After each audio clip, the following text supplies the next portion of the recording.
Law of attraction और गोल achieving story के मैंने बहुत सेशन देखे हैं, लेकिन मकर संक्रांति की जो स्टोरी है वो सबसे बड़ी गोल अचीविंग स्टोरी है। तो मैं बहुत ज़्यादा क्यूरियस हूँ इसके बारे में जानने के लिए, तो आप मेरे को थोड़ा जल्दी जल्दी बताइए।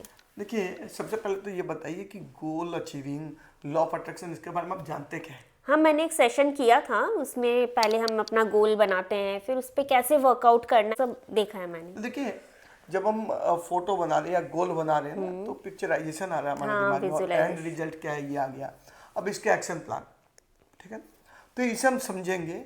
सबसे पहले हम जानते हैं वर्ल्ड की गोल अचीविंग स्टोरी, क्योंकि कोई यदि गंगा को धरती पर ला सकता है, अस्तित्व में लाना और कपिल मुनि के आश्रम तक ले जाना है, इससे बड़ा गोल तो हमारे पास नहीं है। नहीं होगा। हमारे पास क्या है? बड़ा घर, बड़ी गाड़ी, बढ़िया mobile, mobile, foreign foreign trip या ट्रिप्स, कंपनी बड़ी हाँ। करना, कुछ भी हो सकता है, लेकिन उससे बड़ा तो नहीं है। नहीं नहीं। तो कोई उस टास्क को अचीव कर सकता है तो फिर हम भी कर सकते हैं।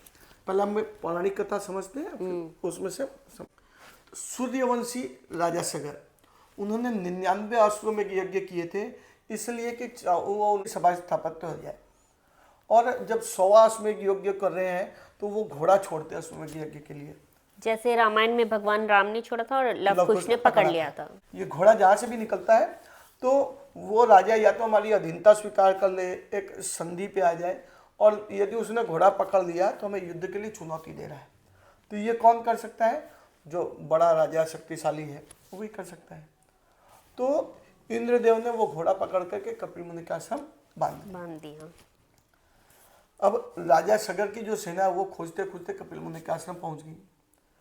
कोई कहता है 60,000 पुत्र थे, कोई कहता है कि उस समय राजा प्रजा को ही पुत्रवत रखते थे। जो भी है, 60,000 लोग कपिल मुनि के आश्रम पहुंचे। उन्हें लग रहा है कि कपिल मुनि ने ये घोड़ा पकड़ लिया, हमें युद्ध के लिए चुनौती दे रहे हैं, और कपिल मुनि अपनी साधना में है, इनके कारण उनकी साधना भंग हुई। उन्हें लग रहा है कि ये मुझ पर आक्रमण कर, तो कपिल मुनि ने अपने त्रिशूल ने भस्म कर दिया। अच्छा। भस्म तो हो गए मगर उनकी मुक्ति नहीं। अच्छा। तो राजा सगर को जब बात पता चली तो वो कपिल मुनि के पास आते हैं कि भाई अब इनकी मुक्ति का साधन बताइए। कपिल मुनि ने पूरा विषय समझा, फिर उनकी मुक्ति के लिए बताया कि जब माँ गंगा का धरती पर अवतरण हो और यहाँ पर आए तो इनकी मुक्ति संभव है। इतना आसान नहीं है। नहीं। इमेजिन करिए हवा से नदी निकालना, नॉट अ स्मॉल टास्क। नहीं। लेकिन राजा सगर ने चैलेंज ले लिया और इस काम में लग गए। राजा सगर के बाद राजा दिलीप, राजा अंशुमान, उनके पुत्र और उनके पुत्र राजा भागीरथ आते आते गंगा जी का धरती पर अवतरण हो गया। इतनी जनरेशन्स के बाद। गोल है ना, तो पीढ़ी दर पीढ़ी, गोल बड़ा समय बड़ा, हमारा गोल छोटा समय छोटा। ये तो पौराणिक कथा है कि फिर भाई वो मान लीजिए साइंटिफिक एंगल से देखते हैं तो हिमालय पर हवा से पानी बन रहा है और वहाँ से पानी आएगा, आ करके फिर एक पाथ बनाना होगा, पाथ बना करके कपिल मुनि के आश्रम ले जाना, कितने 1000 किलोमीटर। अब इसको दूसरे एंगल से समझिए कि हमारे घर में यदि हम बाथरूम बनाते हैं एक, तो फिटिंग्स हो, पानी का प्रेशर कितना हो कि शॉवर में प्रेशर आए, उसके बाद पूरा ड्रेनेज सिस्टम नीचे तक जाए। तो ये गंगा का अवतरण और समुद्र तक ले जाना हिमालय से बहुत बड़ा टास्क, कितनी बड़ी प्लानिंग, इसीलिए पीढ़ियां लग गई, पीढ़ियां लगी, गंगा जी का अवतरण होगा और ये हो जाएगा। एक बड़ी समस्या, जब गंगा जी का धरती पर अवतरण होगा तो फोर्स माने वेग इतना होगा कि धरती फट जाए। इसके लिए क्या करना? तो वो गहन चिंतन शोध के बाद पता चला यदि शिव जी अपनी जटाओं में ले लेते हैं तो काम आसान हो जाएगा। ओह, फिर समझिए आपको पीएम मोदी से काम है, कांटेक्ट कैसे करें, और वो तो देवों के देव महादेव। तो फिर कितना प्रयास करना होगा, कितना ध्यान साधना, तब तो law of attraction, goal making, goal achieving तो हम आज सुन रहे हैं। तो हमारे ऋषि महर्षि ध्यान साधना तब की बात किया करते थे। ध्यान, फोकस जो आप बता रहे थे, पिक्चराइजेशन हो गया। अब क्या करना? तो निरंतर लगे रहना, साधना साधना। कैसी साधना? ट्रायल एरर होता रहेगा, होता रहेगा, अपने आप को उसमें तपा देना पड़ेगा। एक बार में तो हो नहीं गया, कितने ट्रायल एरर किए होंगे, कितनी पीढ़ियां निकल गई। लक्ष्य बड़ा था, समय बड़ा लगे, लेकिन लगे रहना, कितने बार विफल हुए तो पता चला ये नहीं होगा तो ये होगा, ये नहीं होगा तो ये होगा, लेकिन गोल सामने और गोल लगा हुआ है तो सक्सेस। तो अब शिव जी को मन कितना है कि धरती फट जाए, जटाओं में लिए निकाले एक दांत।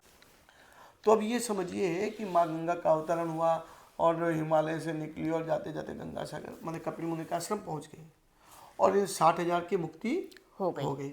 बोलिए भागीरथ जी की जय। जय। राजा भागीरथ, वैज्ञानिक भागीरथ, ये हमें समझना चाहिए, क्योंकि वैज्ञानिक परिवार था तभी इंद्रदेव ने इनका सिलेक्शन किया। तो गंगा जी का धरती पर अवतरण किसका गोल था? राजा सगर का, इंद्रदेव का। राजा सागर का गोल क्या था? मुक्ति दिलाना। 60,000 तो ये सैनिकों को सोचिए मुक्ति दिलाना। कि राजा सागर के गोल के लिए कितनी पीढ़ियां लगी? 5 से 5 पीढ़ी लगी। और इंद्रदेव ने अपना गोल डिसाइड किया। तो इंद्रदेव का तो काल भी बड़ा है, उनके लिए तो बहुत छोटा समय लगा होगा। लेकिन यदि आप बड़ी कंपनी के सीईओ हैं, मालिक हैं, तो आपको क्या करना? राइट पर्सन सेलेक्ट करिए, राइट काम दे दीजिए। इसी परिवार का चयन किया ना। और अब मुक्ति दिलाना, ये समझ लीजिए हमारा गोल है, तो हमको क्या करना है? उसमें अपने आप को तपा देना पड़ेगा, पूरा लीन हो जाना, लीन हो जाना पड़ेगा। बहुत ट्रायल एरर होंगे। मैंने एक चार्ट बनाया है कि आपको यहाँ थर्ड को 3 कॉलम बनाने हैं। थर्ड कॉलम में क्या लिखना? अपना गोल। मैंने फाइनल रिजल्ट आंखों के सामने, जैसा आप बता रहे थे लॉ ऑफ अट्रैक्शन, वो बना लीजिए। और आज क्या पोजीशन है और हमारे इमोशंस क्या है, ये इसमें लिख लीजिए। जैसे आप ये बनाएंगे और ये लिखेंगे ना, तो आपको समझ में आ जाएगा एक्शन क्या लेना चाहिए। उस एक्शन को बीच में लिख लीजिए। 1 हफ्ते तक एक्शन लेना है, गोल सेम लिख लीजिए 1 हफ्ते बाद, और इमोशंस और पोजीशन चेंज हो गई। हमने जितना अचीव कर लिया तो वो लिखिए। फिर 1 हफ्ते बाद एक्शन प्लान आ गया, 1 हफ्ते बाद। ऐसा करते करते हमारा कितना ही बड़ा गोल क्यों ना हो, हम उसको अचीव कर लेंगे, कर ही लेंगे। मकर संक्रांति हुई ना, गोल अचीविंग स्टोरी। एकदम एकदम। तो अभी तक हम बड़े बड़े स्पीकर्स को, फॉरेन राइटर्स को पढ़ते थे, हमारे यहाँ भी स्पीकर्स हुए, और मैक्सिमम भी स्पीकर्स बताते हैं। मैंने भगवत गीता से लिया, रामायण से लिया, अपनी संस्कृति के विषयों से लिया, वेद पुराण से लिया। तो ये सब कहाँ है? हमारी सनातन संस्कृति में। Law of attraction, goal of achievement, तप ध्यान साधना। तप ध्यान साधना। बोलिए सनातन संस्कृति की जय।